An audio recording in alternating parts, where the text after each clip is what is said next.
Guess who's back? Back again. Shady's back. Tell a friend. Guess who's back? Guess who's back? Guess who's back? Guess who's back? What's going on, everybody? Alright, guys. It's been a long time since I uploaded on here. But your boy's back, finally. Not doing this for the money, but I'm doing it for the fans. Time for a video that everyone has been waiting for, at least from a week ago.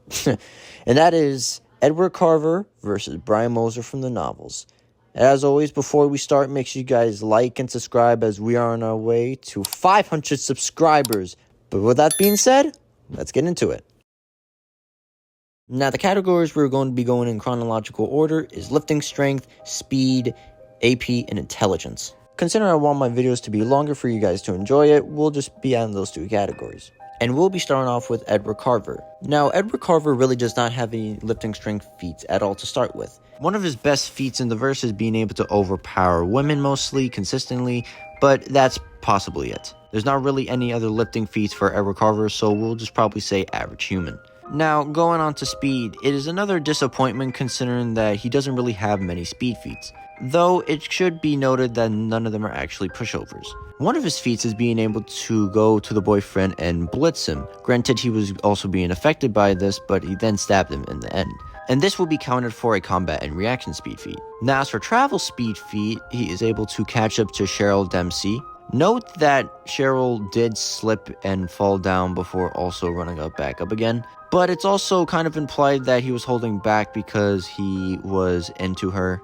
But besides that, he doesn't really have any combat or reaction speed feats at all. Now that we're done with speed, let's go on to attack bonesy or AP. Best feat of his is being able to crush the boyfriend's skull. When calculated, gets to around 16 kilojoules or about wall level. Granted, we don't know how many stomps it took, but we'll just assume it's based on one stomp considering that there's a crunch when he does. Last but not least, we are now going on to intelligence. Edward Carver is extremely intelligent considering that he flew from the police and the other FBI agents with a kill count of about 5,400. I really don't know how that's possible, but let's go with it.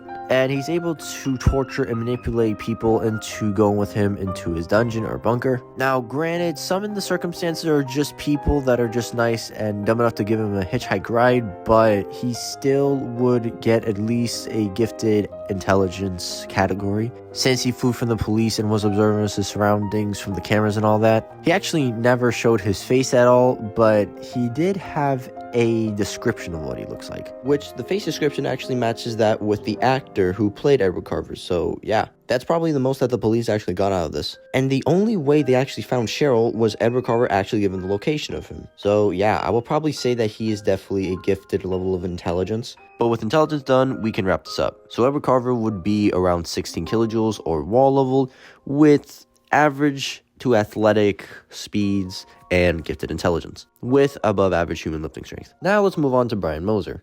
Now in the novelization, there's not really anything to go upon this to compare him to Edward Carver. So you could probably say average human maybe, which even that can still somewhat contend with Edward. Now for speed though, he's actually able to blitz the likes of Logretta, which it was stated that Dexter couldn't even notice that.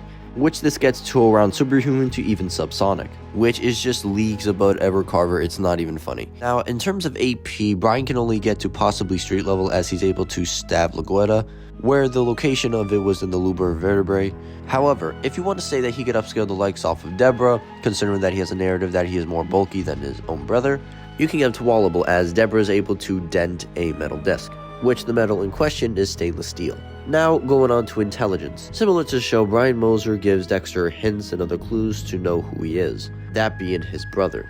And it doesn't really work out for Dexter at first, considering that he has forgotten all about him. But the funnier thing is the fact that Brian Moser doesn't even have a face description, unlike Edward Carver. Now, here's where the difference from the show and the book comes in. In the show, Dexter sadly murders his brother Brian Moser. But in the books, he actually gets spared and lives on for the rest of the series. up until the 8th book. Brian and Dexter in the first book even planned the Time Miami slasher's fake death to make the public think that he's not around anymore, which Miami Metro and the FBI actually buy into this. Now, I know what arguments people might say. Ooh, he's killed more people than Brian, so he's going to be more smart than them. That's not everything. Killing lots of people can depend on your intelligence and the way you get rid of them. For Brian Moser, the setting that he's in is going against people that are not the average intelligence. Additionally, Edward Carver was found on cameras even way before Cheryl was abducted. So overall, I will give Brian genius levels of intelligence. Considering that Dexter Morgan needed clues into a way to find him, and the fact that Brian Moser cleaned up after himself very thoroughly to get away. So overall, I will give Brian Moser from the novels average lifting strength with superhuman to even subsonic levels of speed, and wall level amounts of power, with a genius level of intelligence. Now, the winner of this video is pretty obvious even from the speed section. Brian Moser is just faster, stronger, and more intelligent than Edward Carver.